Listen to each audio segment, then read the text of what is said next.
اسلام کی توہین جس میں حضور پاک صلی اللہ علیہ وآلہ وسلم کی شان میں گستاخی، خاکے بنانا، قرآن و حدیث کا مذاق، اسلام اور شریعت کی نافذ کردہ حدود کو طنز کرنا اور مذاق اڑانا اور ان سب کو ایک بیماری قرار دینا شامل ہے۔ کیا یہ توہین صرف چائنا، فرانس، امریکہ اور ان جیسے مغربی ممالک اور بھارت میں ہی ہو رہی ہے، یا مسلمان ممالک کی ایلیٹ کلاس اور میڈیا ماڈرنزم اور لبرلزم کے نام پر جانتے بوجھتے ہوئے ان سب معاملات میں شامل ہے؟ میں آپ کو اس کے متعلق چند حقائق سے آگاہ کروں گا کہ کس طرح پاکستان کا میڈیا ٹی وی ڈراموں میں غیر محسوس طریقے سے اسلام کی توہین کر رہا ہے اور اسلام کے اصولوں کو آؤٹ ڈیٹڈ ثابت کرنے میں مصروف عمل ہے۔ پاکستان کا ایک میڈیا ہاؤس جس کے ٹی وی ڈرامے کافی شہرت کے حامل ہوتے ہیں، بہت غیر محسوس انداز میں اسلامی شریعت کا مذاق اڑانا اور اسلام کے قانون و اصول کو پتھر کے دور کا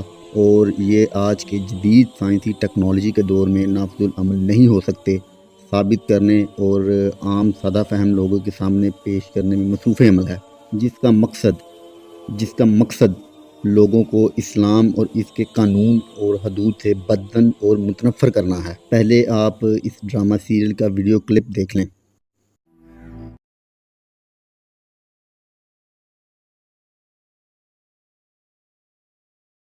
کیا کر رہے تھے؟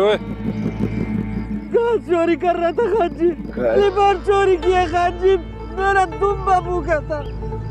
ملا جی، اسلام میں چوری کی کیا سزا ہے؟ شریعت میں تو ہاتھ کاٹنے کا حکم ہے۔ داجی، شریعت پوری کروں؟ یہ ویڈیو دیکھ کر آپ کے ذہن میں چند باتیں آئی ہوں گی۔ پہلی یہ کہ اسلام کے قانون کتنے سخت اور ظلم پر مبنی ہیں، جو ایک ضرورت مند غریب آدمی کو گھاس بغیر اجازت لینے پر ہاتھ کاٹنے کی سزا دے رہا ہے۔ اگر دوسرا آدمی بیچ میں نہ آتا تو اس محنت کش کا ایک ہاتھ کٹ جاتا۔ اور دوسری بات یہ کہ مولوی شریعت کو توڑ مروڑ کر اپنا فائدہ حاصل کرتے ہیں۔ پہلی بات آؤٹ آف کنٹیکسٹ ہے، جس میں کوئی سچائی نہیں، کیونکہ اسلام کسی کو گھاس چوری کرنے پر ہاتھ کاٹنے کی سزا نہیں دیتا۔ اس کو سمجھنے کے لیے میں آپ کو احادیث اور ائمہ کرام کی رائے سے آگاہ کروں گا۔ جبکہ دوسری بات کہ چند مولوی شریعت کے اصول کی تشریح اپنی مرضی کے مطابق کرتے ہیں، فرقے کو صحیح ثابت کرنے کے ساتھ دنیاوی فائدے سمیٹتے ہیں، یہ بات کسی حد تک بالکل درست ہے۔ میں اس دوسرے معاملے کی طرف نہیں جاؤں گا۔ میرا مقصد آپ کو پہلی بات کے متعلق اسلامی احکامات سے آگاہ کرنا ہے، تاکہ اس ڈرامے میں جس مخصوص انداز سے اسلام کے اصولوں کو آؤٹ ڈیٹڈ ثابت کرنے کی کوشش کی جا رہی ہے کا آپ کو اندازہ ہو، اور یہ بھی کہ اسلام کی صرف غیر ملک میں ہی نہیں بلکہ پاکستان میں بھی توہین ہو رہی ہے۔ قرآن پاک میں چوری کی سزا کے حوالے سے جو اللہ تعالیٰ کا حکم ہے وہ سورۃ المائدہ کی آیت نمبر 38 ہے، جس میں اللہ تعالیٰ فرماتے ہیں، اور خواہ چور عورت ہو یا مرد، دونوں کے ہاتھ کاٹ دو، یہ ان کی کمائی کا بدلہ ہے اور اللہ کی طرف سے عبرتناک سزا ہے۔ اللہ کی قدرت سب پر غالب ہے اور وہ دانا و بینا ہے۔ ڈرامے کے سین میں اس آیت کی بنیاد پر اسلام کے قانون کو ظلم ثابت کیا جا رہا ہے۔ مولانا مودودی نے اس آیت کی تفسیر میں چوری کی سزا کے حوالے سے تفصیلات لکھی ہیں، وہ میں مختصراً آپ کو بتا دیتا ہوں۔ مولانا مودودی لکھتے ہیں کہ بہت سی چیزیں ایسی ہیں جن کی چوری میں ہاتھ کاٹنے کی سزا نہ دی جائے گی۔ مثلاً نبی پاک صلی اللہ علیہ وآلہ وسلم کی ہدایت ہے کہ پھل اور ترکاری کی چوری میں ہاتھ نہیں کاٹا جائے گا۔ اس کے علاوہ کھانے کی چوری میں بھی یہی حکم ہے۔ حضرت عائشہ رضی اللہ تعالی عنہا کی حدیث ہے کہ حقیر چیزوں کی چوری میں نبی کریم صلی اللہ علیہ وآلہ وسلم کے زمانہ میں ہاتھ نہیں کاٹا جاتا تھا، اور یہی حضرت علی اور حضرت عثمان رضی اللہ تعالی عنہ کا بھی فیصلہ ہے، اور صحابہ کرام میں سے کسی نے اس پر اختلاف نہیں کیا۔ اس کے علاوہ پرندے کی چوری میں بھی ہاتھ کاٹنے کی سزا نہیں ہے۔ ان ماخذ کی بنیاد پر مختلف ائمہ فقہ نے مختلف چیزوں کو ہاتھ کاٹنے کے حکم سے مستثنیٰ قرار دیا ہے۔ امام ابو حنیفہ رحمۃ اللہ علیہ کے نزدیک ترکاریاں، پھل، گوشت اور پکا ہوا کھانا، غلہ جس کا ابھی کھلیان نہ کیا گیا ہو، کھیل اور گانے بجانے کے آلات وہ چیزیں ہیں جن کی چوری میں ہاتھ کاٹنے کی سزا نہیں ہے، لیکن اس کے معنی یہ نہیں ہے کہ ان چوریوں پر سرے سے ہی کوئی سزا نہیں دی جائے گی۔ اس کا مطلب یہ ہے کہ ان جرائم میں ہاتھ نہ کاٹا جائے گا۔ یہ تھی مولانا مودودی کی سورۃ المائدہ کی آیت نمبر 38 کی تفسیر۔ جبکہ قرآن پاک کے بہت سے احکامات کی تشریح کے لیے ہمیں حضور پاک صلی اللہ علیہ وآلہ وسلم کے فرامین کی طرف جانا پڑتا ہے۔ مثال کے طور پر قرآن پاک میں نماز اور زکوٰۃ دینے کا حکم بار بار آیا ہے، لیکن نماز پڑھنے کا طریقہ اور زکوٰۃ کس پر کیوں اور کتنی لاگو ہوگی، اس کے لیے ہمیں حضور صلی اللہ علیہ وآلہ وسلم کے فرامین کی جانب رجوع کرنا پڑے گا۔ بالکل ایسے ہی چوری کی سزا کی حدود اور کس چور پر ہاتھ کاٹنے یا نہ کاٹنے کی سزا نافذ ہوگی، اس کے لیے بھی ہمیں حضور صلی اللہ علیہ وآلہ وسلم کے فرامین یا حدیث کی طرف جانا پڑے گا۔ جیسے مثال کے طور پر سنن دارمی کی حدیث نمبر 2202 میں حضرت رافع بن خدیج بیان کرتے ہیں، نبی اکرم کو میں نے ارشاد فرماتے ہوئے سنا کہ پھل اور پودوں کی چوری میں ہاتھ نہیں کاٹا جائے گا۔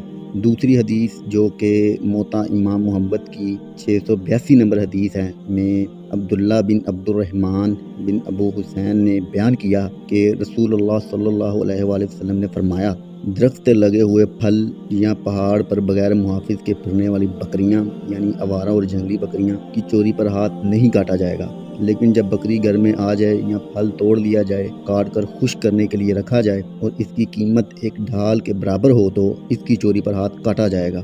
اس کے علاوہ کتنی مالیت کی چیز کی چوری پر ہاتھ کاٹنے کا حکم ہے، اس حوالے سے سنن دارمی کی 2199 نمبر حدیث میں حضرت ابن عمر بیان کرتے ہیں کہ نبی اکرم صلی اللہ علیہ وآلہ وسلم نے ایک ڈھال کی چوری کی وجہ سے ہاتھ کٹوا دیا تھا، اس کی قیمت تقریباً 3 درہم تھی۔ ایک اور سنن دارمی کی ایک حدیث ہے جس کا نمبر 2198 ہے، جس میں حضرت عائشہ بیان کرتی ہیں کہ 1/4 دینار یا اس سے زیادہ قیمتی چیز پر ہاتھ کاٹا جائے گا، جبکہ ایک دینار کا وزن 4.25 گرام ہوتا تھا اور آج ایک تولہ میں 11.66 گرام ہوتے ہیں، جبکہ پاکستان میں 24 کیرٹ گولڈ کے ایک تولہ کی قیمت 1,27,000 ہے، جبکہ 22 کیرٹ کی 1,16,000 ہے۔ اسی طرح موطا امام مالک کی 1494 نمبر حدیث ہے جس کو مختصراً بیان کیے دیتا ہوں۔ یہ حدیث محمد بن یحییٰ بن حبان سے روایت ہے کہ ایک غلام نے ایک شخص کے باغ سے کھجور کا پودا چرا لیا اور وہ پودا چرا کر اپنے مالک کے باغ میں لگا دیا۔ پودے والا اپنا پودا ڈھونڈنے نکلا، اس نے پا لیا کہ مروان بن حکم کے پاس غلام کی شکایت کی۔ مروان نے غلام کو بلا کر قید کیا اور اس کا ہاتھ کاٹنا چاہا۔ اس غلام کا مالک رافع بن خدیج کے پاس گیا اور ان سے حال کہا۔ رافع بن خدیج نے کہا کہ میں نے رسول اللہ صلی اللہ علیہ وسلم سے سنا کہ پھل اور پودے کی چوری میں ہاتھ نہیں کاٹا جائے گا۔ وہ شخص بولا، مروان نے میرے غلام کو پکڑا ہے، اس کا ہاتھ کاٹنا چاہتا ہے، میں چاہتا ہوں کہ آپ میرے ساتھ چلیے اور مروان سے اس حدیث کو بیان کر دیجیے۔ رافع بن خدیج رضی اللہ تعالی عنہ اس شخص کے ساتھ مروان کے پاس گئے اور پوچھا، کیا تم نے اس شخص کے غلام کو پکڑا ہے؟ مروان نے کہا ہاں۔ رافع نے پوچھا، آپ اس کے غلام کے ساتھ کیا کرو گے؟ مروان نے کہا کہ ہاتھ کاٹوں گا۔ پھر رافع نے ان سے حضور صلی اللہ علیہ وسلم کی وہ حدیث بیان کر دی کہ پھل اور پودے کی چوری پر ہاتھ نہیں کاٹا جائے گا۔ اس پر اس غلام کے ہاتھ کٹنے سے بچ گئے۔ تو میں نے آپ کو سورۃ مائدہ کی آیت 36 کا ترجمہ اور مولانا مودودی کی تفسیر اور حضور صلی اللہ علیہ وآلہ وسلم کے فرامین اور صحابہ اور ائمہ کرام کے اطوار اور اقوال سے آگاہ کر دیا ہے، جس سے آپ کو اندازہ ہو گیا ہوگا کہ اسلام میں چوری کی سزا کے کیا اصول ہیں، کن چیزوں کی چوری پر ہاتھ نہیں کاٹا جائے گا۔ یہ ہے اسلام کا چور کو سزا دینے کا اصول کہ کس چوری پر ہاتھ کاٹا جائے گا اور کس پر نہیں۔ ایسے ہی نہیں کہ کسی نے گھاس چوری کی تو اس کا ہاتھ کاٹا جائے گا۔ اسلام کسی بے قصور پر ظلم کرنے کی قطعاً اجازت نہیں دیتا، جیسے اس ڈرامے کے کلپ میں دکھایا جا رہا ہے۔ لیکن یہاں ایک سوال یہ ہے کہ وہ لوگ جو دین کے نام پر دنیا سمیٹ رہے ہیں، یہ ان کی ذمہ داری نہیں کہ وہ اس طرح کے مسائل کے بارے میں عام مسلمانوں کو آگاہ کریں یا کم از کم اس کا جواب ہی دے دیں، تاکہ کسی کے ذہن میں اسلام میں چوری کی جو سزا دی ہے اس کے بارے میں شکوک و شبہات پیدا نہ ہوں۔ آج پوری دنیا میں مسلمانوں اور اسلام پر مشکل وقت ہے۔